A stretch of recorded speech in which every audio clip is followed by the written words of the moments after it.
Welcome back, Griddle Cook, eating more. We got something new and exciting. The new Camp Chef Gridiron 36-inch griddle. Never had a Camp Chef before, but now I do. There's probably one big feature that really drew me to it, is why I bought it. I really didn't need it. I got plenty of griddles, but I was really intrigued by it, and I'm like, I gotta get this. So we got a new grill, so we're gonna check it out here, or actually a new griddle. So let's dive in here. Let's first thing I want to do is take a nice little walk around, give a little tour of it, kind of show off some of the features. Then we're gonna do a little season coat on there. We'll talk about that. Then we're gonna cook up some smash burgers. So let's get a little closer look. First things first, I do like the look of it. I like the style of it. After building it, not too bad to build. I'm going to say the build quality is excellent. It's super sturdy on it, putting it together. First thing, kind of little small casters, but 4 spinning casters. So all of them spin, which is great for moving it around. I move them around on my patio a lot, under my pavilion or out here or wherever I want to cook. 2 side shelves. Side shelves do fold down. Now, unfortunately, the one above the tank right there, you can't fold it down, but if you don't have a tank on there, you can drop it down. Cool thing about them is they just set in there. There's not bolts that hold them, so you can totally pull them off. So you just lift up, drop them down. But the other cool thing, you can take them completely off, where a lot of the manufacturers have a bottom bolt in it that hold them. I think every other griddle I have has that bottom bolt that holds the hinge part. So. And then they just slide in there like that. So I do like that feature. 4 burners, all independently lit, and we'll talk about that here in just a little bit. Another cool thing on here, it's got this little door here. I don't have it shut, but anyways, you open it up. And then down here, you're gonna see a nice, huge grease cup. Slides out like that, so good size there. And I'm sure Camp Chef or somebody sells some foil pans on it, and I would think they're probably the same as they use on their pellet griddle. So then we just line that up there. So slide that in like that. Coming around, so tank hangs off the side there. And back here you can see some heavy duty bracing on it. So like I said, it's super, super durable. Cool thing right here, you're gonna see there's 2 little screws here, there. Those you crank, and then I'll show you there's a tool that's attached to that front lid there, a little big Allen wrench. But that you can tilt the back of your griddle up. I will say I got this from Home Depot shipped, and you can probably see I do have one little dent in it, but who cares? And another thing while we're walking around, so on each shelf they got these little indents here, 3, 3, and 3, and they make a bunch of magnetic accessories, like a water bottle holder, paper towel holder, different things that the magnets kind of fit inside there and clip on. And real quick, so I was talking about the back there. So then you got this little key here that pulls out, and that way you can screw those in and raise your griddle up. Now let's get this hood open here. It's got the hood is actually super heavy duty. I'm going to give quality to that, a little dirty from packing, I guess. But it's real stout off of it. It's not flimsy at all. It's got nice bracing on there. I know some of the other manufacturers got some flimsy lids on them. Nice big handle on there. The one thing I don't like about it, and on some of my other griddles, like my Loco, and I think Blackstone does it too, they bolt it to the griddle top. I wish they'd hinge it to the back. Some of the other manufacturers make it on the back, like Halo, and I think maybe Trig or maybe not. I don't know. But it makes it simple if you want to take that lid off, you know, and then put it back on. It's like the Halo's got little pins and cotter keys, which is so simple. So I kind of wish they would have done that instead of mounting it to the griddle top. So here's the biggest feature, why I bought it.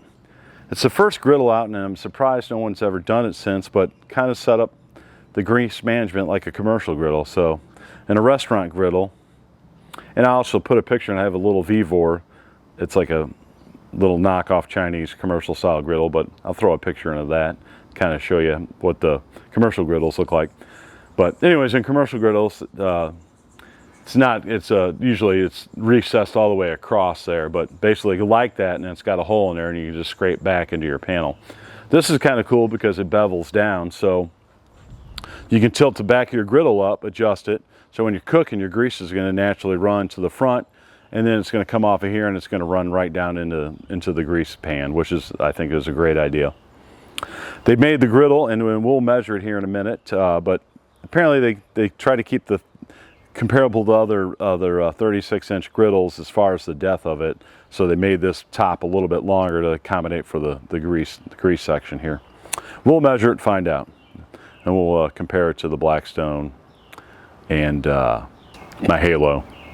Two of them I got out to see how it compares. All right, let's get it measured here. Totally forgot earlier, so kind of moved into the shade. So just shy of 36 inches. 21.5 inches deep, including the grease tray. And then if you eliminate the grease tray, 18 inches. All right, this is my Halo. So the Halo is just shy of 36 inches, kind of like that. And then the depth on it, 19 3/4 to that griddle plates. Other one's 18, so almost 2 inches bigger. And let's check out the Blackstone. All right, the Blackstone. So the Blackstone is 3 feet exactly, edge to edge. And if you go from the inside, 21.5. Blackstone's definitely deeper. The Blackstone's the biggest. And then the other two are a little bit shy of it. All right, there we go. That's the measurements. Then I actually, when I was building it, I took some footage. So I'm going to insert a couple clips here. One to show the bottom of the griddle top, the bracing on it. I did weigh it, it's 47 pounds. And then also, I got a little video footage of the burners. The burners on here, they believe they call it the flamethrower. And I got a video of it igniting, so it's kind of cool. So to light it, you just turn it here and you click it. And then you'll see in the video, but it's going to shoot a flame out, and then it'll light the burner. And then it does have a little hole here to look into, so you can see. Maybe you can see in here or not. I don't know. We'll put it there. Yeah, so you can see that it's lit. And it's super flawless, so it doesn't use a battery or anything. It's just like that piezo, I guess, type igniter, but it kicks that flamethrower in. But you'll see in the video, which I'll insert right now.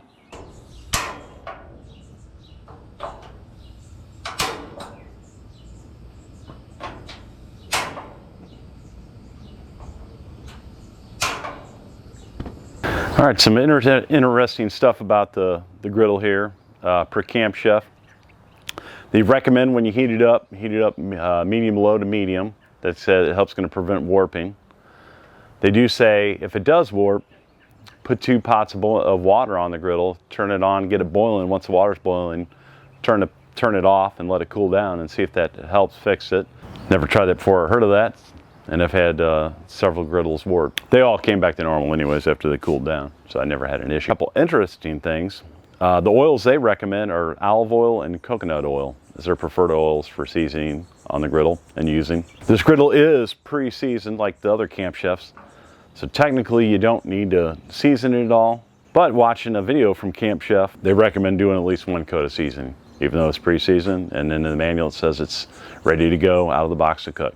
So I was debating, do I just cook on it and then not season it, or do I season it? So I think I'm just going to do 1 coat of seasoning since it's already kind of pre-seasoned. Here's another thing they don't recommend doing is using spray oil, because spray oil can leaves a sticky residue, which a lot of you probably already know that, so I never use PAM or anything like that. And to help get that spray oil off, if you do use it and leave a sticky residue, they recommend Coca-Cola. So if you like Coca-Cola and drink Coca-Cola and you got it on hand, you got sticky residue, there you go. Use that Coca-Cola. Perfect. Some other stats about the griddle. It's the burners are 12,000 BTU apiece, so 48,000 total. It looks like it's got pretty good wind protection. So if we look, nice, it's definitely in the front there. If you got the hood down, the back's gonna be protected. Now you do have some slots in here, so you can, I guess, get some wind through there.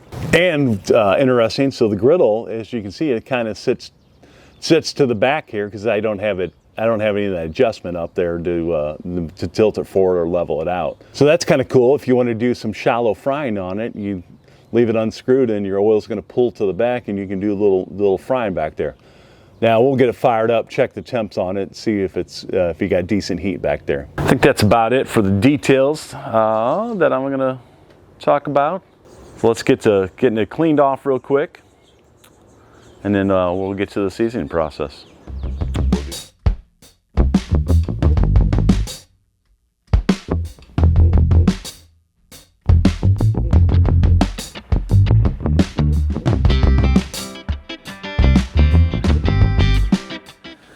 All right, let's get this thing fired up here. So we're going to heat it to medium, as they recommend. So,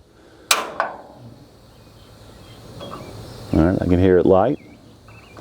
So we got low there, high, so probably right in the middle of those two lines. All right, hear it light, right there.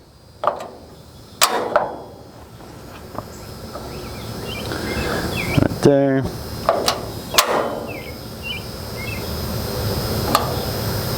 Right there. All right, there we go. All right, we got it set on medium. I've had this thing on for 15 minutes at least, 20. Let's let it go. So let's see what we got on temps. All right, as we showed before, we got it fired up on medium. It's heating about 20 minutes here, so let's see what we got on temps. So we're kind of right. Well, you can't see the line really, but anyways, hopefully you can see the thermometer with the sun glare. Anyways, 320/30 right there on the edge, kind of moving over slowly. Kind of right over the, getting close to the second burner there. We're at 390, almost 400. Right in the middle, almost 400. Not quite hitting over 400 yet. 394. Oh, we got a little 400 over the third burner over. Coming over this side, 360. So 320. So I mean, the heat's pretty good. We definitely got some good outside heat. Kind of go down here in the corner. So in the grease trough, still definitely take some heat over, not as much, but it's hot. So we'll go at the bottom of the griddle here. So in the 200s, 300s, 350.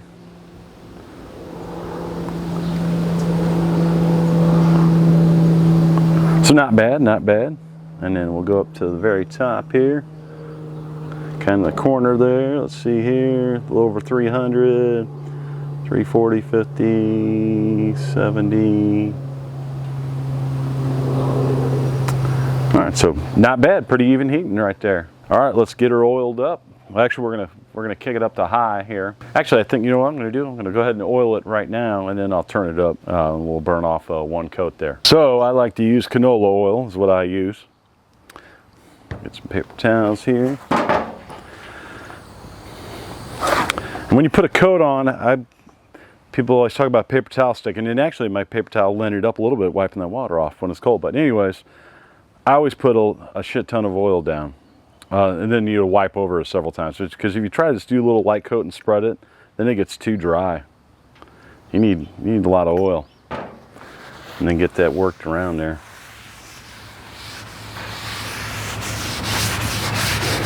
Because you can come back and wipe it down. Get the excess off. And with this griddle tilted, a lot of it's going to run down to the bottom for me. And be careful doing this without, I never use tongs, but I worked in restaurants a long time. Not a big deal to me, but other than that, when it's hot, use tongs. So now I'm going to come over. So I don't want any pooling, any beads of oil. You can see it's a lot of oil on there. Off of Temu, I got this little mat here. You can put your utensils and stuff, and because my oil bottle always leaves a ring of oil wherever I set it, because I accidentally set it down over here. I kind of wiped it off, but anyways, this thing helps keep your side tables clean. It's on Temu. I do have a video. If you search back a few videos back, I did a review on a bunch of Temu accessories. All right, we're gonna let this thing smoke off, and then we'll be back and we'll check those high temps, see where they're at, and then we'll shut it down, let it cool down to cold. I want to fire it up just on low, check the low temp, and then there we'll bring it back up, and we'll do some smash burgers on it. I always like to cook smash burgers. This is my first cook. See how it does. All righty, cranked up on high. Stop smoking. Got my coat of seasoning on there. That's all I'm going to do is one. If you do more, same thing. Liberally add that oil on there, and then you know, swipe it down multiple times to get all the paper towels off. But overall, looks really good. No excessive paper towel lint, so that's what I'm shooting for. All right, let's check some temps on it. So this has been on high since I did that coat. Probably been on 20 minutes on high, maybe 15, something like that. Hasn't warped yet, so a damn sun out here. So 380. Now we're in the 400s there, 470.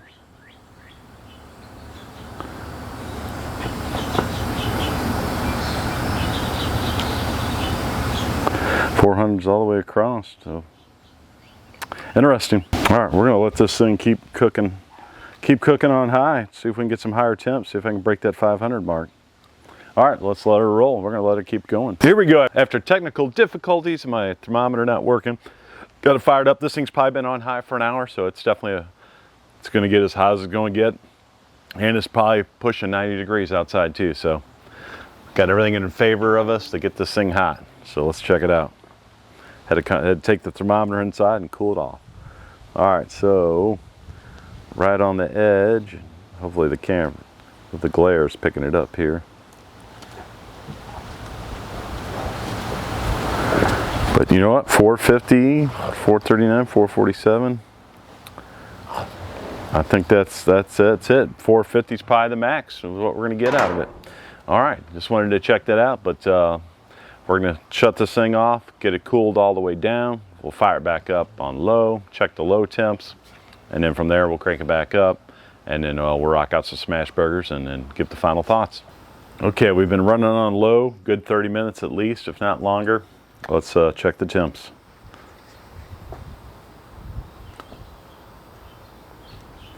So to the edge, 250, 290,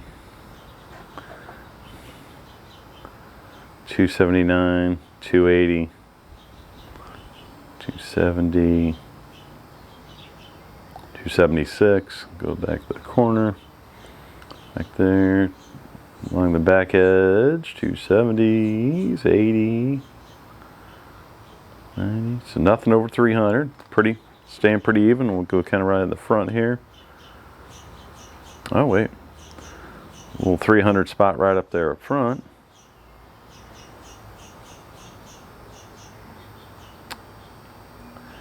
All right, so generally the whole griddle is under 300 degrees, except for one little section right in this area here. So pretty interesting. All right, we're gonna get it cranked back up on high. Then we're gonna rock out some smash burgers. Here we go. Griddle's been heating on high for a long time. Quick temp check. See if I've got over 500 yet. So close to 400 there. 380 by the edge. I'm at 430, dead smack in the middle, 410, 420, 27, 25. All right, well, that's not a whole lot of heat, but whatever. All right, let's get my bun down here. It's probably gonna stick a little bit, but who cares? So I always like doing smash burgers first. I do not put any oil down or anything. I want them to stick. I'm trying to create that excellent crust, so. Get one down there, down there. Typically you don't use parchment paper. I heat up my my smasher. All right, here we go. You don't want to get it too hot because it'll then your burgers will stick to the smasher. You just got to get it warm. Too cold, it sticks. Too hot, it cooks to it. All right, here we go.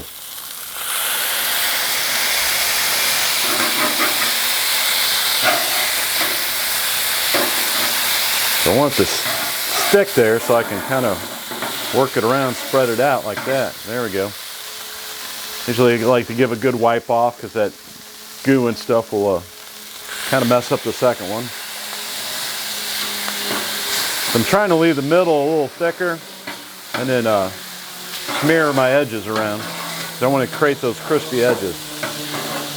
Yeah, damn, I forgot some seasoning, but you know what? This meat's really good. It's a blend of short rib, brisket, and chuck. Now it's cooking good. I mean, it seems like it's a hotter grill than than 400 whatever, but yeah. So I am hopeful I'm going to get that crust I want. Now you want something sharp here because you don't want to lose any of that crust on the surface. actually not sticking too bad, so that's good. Break it loose. There we go. It looks pretty good. That's a nice, nice crust there. That's what we want. Trying to create those crispy edges.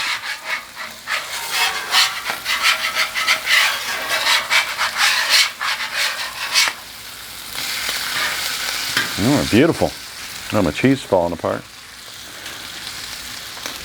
It's like almost 100 degrees outside, but good enough. I mean, this is pretty much a test. All right, there we go.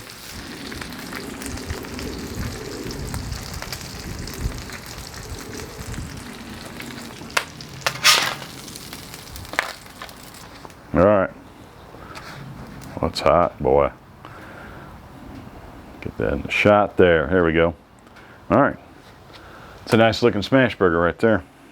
We'll let that cool a little bit before I chow on it. It's really ain't about taste test. It's more to see how I did on a smash burger. I think I did a good job on that smash burger. Got that dark, that crust and Maillard reaction we're looking for. I mean, that's what a smash burger is all about right there. Spreading it out, getting those nice edges. Now as this griddle, you use it more, it gets seasoned more. It's more difficult to make those burgers because it gets less stick. Because you're trying to, I mean, the goal is you want that burger to stick to your griddle. But anyways, enough about the smash burgers. I'm just getting excited about it. Let's just talk about what I think. Overall, I do love the griddle. Build quality is excellent. I like the design. The grease trap's excellent. Decent sized shells. Some people talk about how warm it gets on the sides over here. Now this bottle has been on the side of this thing for, I had this thing on high for probably an hour. It's been there since I seasoned it earlier, and then heating and deheating and checking the temperatures. Past the little lines there, it's not melting it. Other people were concerned about that, how hot it was. All right, something else to show is they got it notched on each side, so it's made to fit. I don't know if this is my restaurant. Yeah, so my restaurant spatula there, so you can put your spatula there inside it, and then you can shut the lid. But to talking about the amount of heat and stuff, it's probably gonna be burning hot. So probably not advisable to do it. Interesting idea. The other thing about it is, and I don't know if I mentioned it earlier in the video, I couldn't find in the manual anywhere, can you cook with the lid down or not? I think I did talk about this. But anyway, so that was trying to find information on that. So if anybody does know, officially from Camp Chef, chime in, let me know. The biggest surprise was the temperature, actually, is the biggest surprise. So being under 300 degrees, I don't think there's any other griddle out there that does it. Except, I'll give one, and I do have one. It's a local griddle, and that's thermostatically controlled. So you can set it at 275 at its lowest temp, and it cycles the burners on and off to keep it down at that temperature. Other than that, every other griddle, I mean, you leave it on low for 20, 30 minutes, you're pushing 400, 500 degrees on some of them. So I love it completely. I wish it got a little hotter, but I mean, 450 degrees is 95% of your cooking is great. I do like them a little hotter when I'm searing a steak, but that's pretty much it. Or doing fried rice or stuff like that, I do like it cranked up. Time will tell on this griddle as we use it. You know, how's the heat retention? Does it hold up heat? If you load it down, does it cool it down real bad? These things we will learn in time as we cook on it. But overall, I'm glad I bought the griddle. They go for $4.99, the retail price on it, or whatever you want to call it. They do have them on sale for $4.49 right now. I don't know how long this is going to last, but if you're interested in getting one of these griddles, check that out, see if they got that going on. I did purchase a cover. That was like 60, 70 bucks through Camp Chef. I think that is it for this one. Like I said, it's a win. It's a win for sure. Great griddle. Be sure to check it out when you're out griddle shopping. I think if the price is right. It's competitive with most of them out there, except for your higher premium brands. But I think that is it for this video. That smash burger is probably getting close to the good temperature to eat it at, and then I'm gonna grab some lunch here and eat my smash burger, or I'm gonna grab my smash burger for lunch. Until next time, and we'll be back with more videos about this thing. I'm out.